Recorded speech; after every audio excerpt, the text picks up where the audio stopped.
perdoou. Alguém deve para você, irmãos? Não estou falando de dívida financeira, não. Não estou falando de dinheiro, não. Porque dinheiro tem que pagar mesmo, né? Mas alguém deve alguma coisa para você? Alguém te machucou? Alguém fez algo grave com você? Perdoa-o. O Senhor Jesus, ele conta uma parábola falando de um homem que o rei chamou para fazer um ajuste, e o homem não teve condições de pagar. O rei perdoou. Em seguida esse homem saiu e começou a sufocar um outro que devia 10% e queria matar esse outro. O Senhor Jesus disse: mau servo, traz esse homem aqui, nós vamos lançar ele para os verdugos. Eu te perdoei uma dívida tão grande e você não perdoou aquele que devia tão menos. Às vezes, queridos, nós sabemos que Jesus pagou um alto preço, era para mim estar no inferno, era para mim viver um tormento eterno. E Jesus nos perdoou, me perdoou, mas alguém fez uma coisinha por mim, falou alguma coisa contra, eu já não perdoo. Então, meus queridos, eu não estou crucificado em Cristo. Esse evangelho não está fazendo efeito na minha vida. Olha o que diz em Colossenses, apóstolo Paulo, a igreja de Colossos, capítulo 2, versículo 14. Colossenses 2,14. Havendo riscado a cédula que era contra nós, nas suas ordenanças, a qual de alguma maneira nos era contrária, e atirou no meio de nós, cravando-a na cruz. Existia uma cédula contra nós, existia uma dívida contra nós. Segundo o apóstolo Paulo em Colossenses 2,14, ele cravou essa dívida na cruz. Então não existe mais condenação. O apóstolo Paulo diz em Romanos 8: nenhuma condenação há para aqueles que estão em Cristo Jesus, que não anda segundo a carne, mas que anda segundo o Espírito. Você anda segundo o Espírito, amém? Se você anda segundo o Espírito, não há condenação contra a tua vida. Louvado seja o nome do Senhor, porque aqui havia, já foi perdoado. Às vezes nós costumamos jogar na cara do outro: mas você fez isso, mas fez quando? Antes de conhecer Jesus. Agora ele é nova criatura e ele foi crucificado na cruz com Cristo e ele é livre. Louvado seja o nome do Senhor. Esta cruz, ela proporciona para nós um perdão das nossas dívidas. Em segundo lugar, ela traz para nós uma quebra de maldição imediata. Repita comigo, quebra de maldição. Imediata. É agora, é na hora que você aceitou Jesus, a maldição foi quebrada. Entenda isso, que o diabo não pode reter essa maldição, porque na cruz de Cristo tudo se fez novo. Foi quebrada essa maldição. Pastor, onde está esse versículo, pastor, que eu quero ver? Gálatas capítulo 3, versículo 13. Gálatas 3,13. Cristo nos resgatou da maldição da lei, fazendo-se maldito por nós, porque está escrito: maldito todo aquele que for pendurado no madeiro. Então Cristo nos resgatou da maldição da lei. O que existe de maldição contra você? Ah, pastor, mas alguém me consagrou dentro de um centro de macumba. Se você aceitou Jesus e você crê, se você está crucificado em Cristo, essa maldição já não tem domínio mais sobre você. Você foi liberto em nome de Jesus Cristo. Nós precisamos crer no que a cruz de Cristo nos traz de benefício. Nós precisamos acreditar. Eu não preciso ficar dia e noite fazendo uma libertação, 2, 3, 4, 10. Significa que eu estou andando errante, significa que eu não entendi o Evangelho, significa que eu estou deixando brecha, eu estou com medo. É lógico, o inimigo não tem poder, ele está vencido, mas se eu der brecha, ele destrói como leão ele é. Queridos, Jesus Cristo nos proporcionou a libertação. Era isso que Paulo estava falando. Eu me glorio em Cristo. Foi Cristo que fez tudo, não fui eu. Não foi o apóstolo Paulo que fez tudo, não foi Pedro, não foi os profetas, eles não fizeram praticamente nada. Quem fez tudo foi Jesus. Por isso que ele não divide a sua glória. Quem morreu? Jesus. Quem ressuscitou? Jesus. Quem é nosso Salvador? Jesus. E não existe outro nome exceto o nome do Senhor Jesus. Então nós precisamos nos gloriar da cruz de Cristo. Nós precisamos pensar no que aconteceu na cruz de Cristo. Na cruz de Cristo, irmãos, é algo tão maravilhoso que ele tem condições de perdoar pecado. Hoje no primeiro culto o Durval pregou e falou sobre questão do perdão também, de perdoar. A cruz de Cristo, meu querido, Ele perdoa mesmo. Quer ver? Isaías 1,18. Olha só, Isaías 1,18. Olha o que a cruz de Cristo faz com o pecador. Ainda que os vossos pecados sejam como escarlata, eles se tornarão brancos como neve. Ainda que sejam vermelhos como carmesim, se tornarão como a branca lã. Oh, aleluia! Ainda com os nossos pecados. Então na cruz de Cristo houve o perdão dos pecados. Tem muitas pessoas que vêm buscar a bênção. Você não precisa de bênção, coisa nenhuma, precisa do perdão dos seus pecados, e depois a bênção vem. É depois do perdão do pecado, é depois do abandono que a bênção vem. Os benefícios da cruz é que perdoa, o Senhor perdoa os nossos pecados. Hebreus 9:22. Hebreus 9:22 na parte B. Sem derramamento de sangue não há remissão de pecado. Se Jesus não derramasse o seu sangue, não haveria perdão de pecado. Mas Jesus derramou, é um benefício, é uma glória para nós. Olha o que aconteceu na cruz. Por causa daquele feito, o sangue derramado, eu posso ser perdoado. 1 João 1,7. 1 João 1,7 na parte B. E o sangue de Jesus Cristo, o seu Filho amado, nos purifica de todos os pecados. O sangue de Jesus nos purifica de todos os pecados.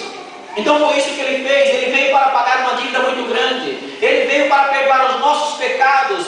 Mas Ele veio também para nos dar vida eterna. Repita comigo: Jesus veio para nos dar vida eterna. Sabe por que Jesus veio dar vida eterna?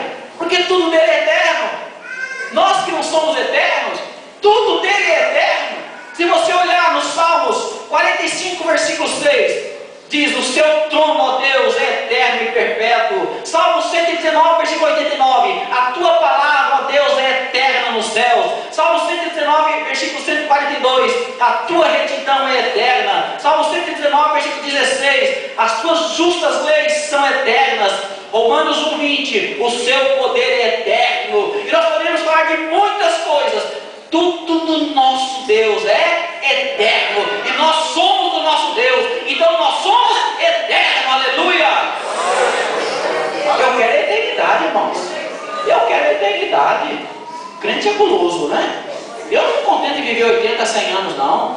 80 anos, 100 anos, o que é isso? É nada. É como um vento que passa. Como eu sempre prego aqui, olha, para você que tem seus 60, 70 anos, parece que ontem você brincava com os amigos aí na rua, e hoje você já está em idade avançada.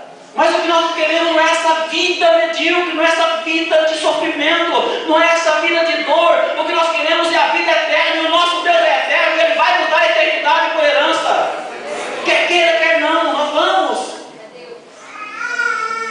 O coração da Bíblia, eu sempre digo, é João 3,16. Sempre digo, eu gostaria que a igreja decorasse. O coração da Bíblia é João 3,16. E que Deus amou o mundo de tal maneira que deu seu Filho unigênito, para que todo aquele que nele crê não pereça, mas tenha vida eterna. Deus é eterno, nós seremos eternos. É isso que nós queremos, é isso que vale a pena. Se fosse para vir na igreja porque eu quero dinheiro, se fosse para vir na igreja porque eu quero dormir melhor, eu não viria. Eu iria em outros lugares, tem outras opções. Eu venho na igreja porque aqui tem um Cristo cheio de amor, que nos oferece vida eterna. Vida eterna. Jamais ficaria na igreja por balela. Jamais. O que eu quero é eternidade. E o resto, pastor, vem por acréscimo.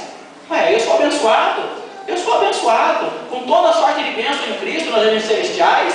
Tudo bem. Mas eu não venho por causa dessas coisas. Eu venho por causa do Cristo que fez algo maravilhoso ali na cruz. Então, se eu tenho que me gloriar, eu glorio-me na cruz de Cristo. Amém? Nele eu estou crucificado para o mundo. Nele eu estou crucificado para o mundo. Você já está crucificado para o mundo, queridos. A Bíblia diz que o mundo não pode ter domínio sobre você. Não pode ter domínio sobre você. Está crucificado para o mundo.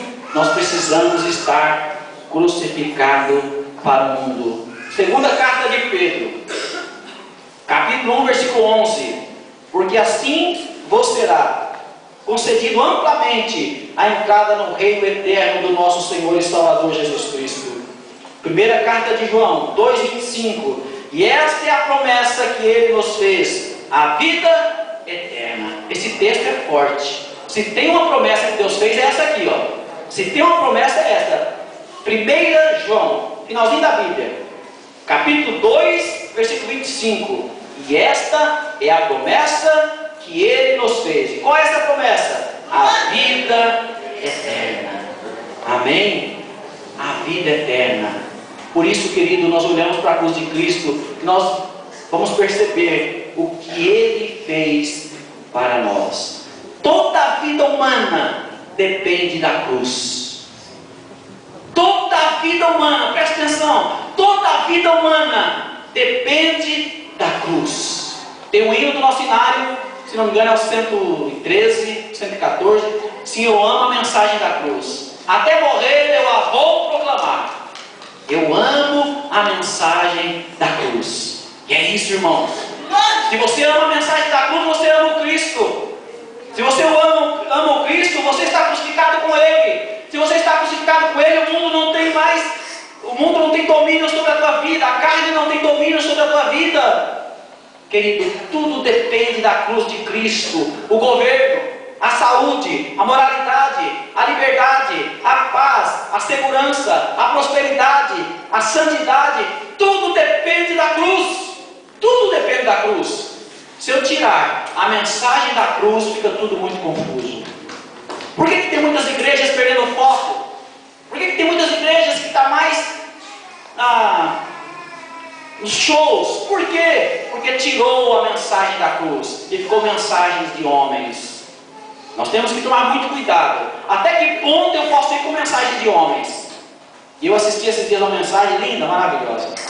Linda, linda. O homem ensinou. Talvez você tenha assistido também.